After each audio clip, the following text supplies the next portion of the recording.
Welcome to the Genius Factory. Enjoy the video. In this video, I will explain how to reset your Dodge Charger oil light.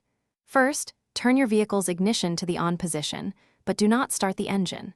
Next, fully depress the accelerator pedal 3 times within a 10-second window. After performing these steps, turn the ignition completely off. This action should successfully reset your oil change indicator light, ensuring your dashboard is clear and ready for your next drive. It's a quick and easy process. After attempting the reset, it's important to confirm that the oil light has indeed turned off. Start your engine and observe the dashboard. If the light is no longer illuminated, you've successfully completed the process. However, if the light persists, simply repeat the steps, paying close attention to the timing of the pedal presses.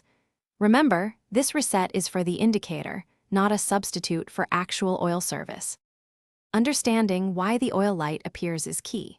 It's primarily a maintenance reminder, not an immediate indicator of low oil or pressure. Your vehicle system tracks mileage or engine hours since the last reset. Ignoring this light after an oil change means your car still thinks it's due for service. Always ensure you've performed the necessary oil change before attempting to reset the light for optimal engine health.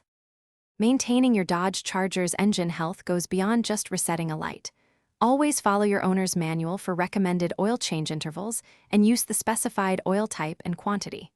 Proper maintenance ensures longevity and peak performance for your vehicle.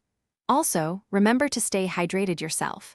You can find a link to the Oala water bottle, along with other great deals, in the description below. Thanks for watching, and drive safely. Thanks for watching. If you found this helpful, don't forget to like and subscribe.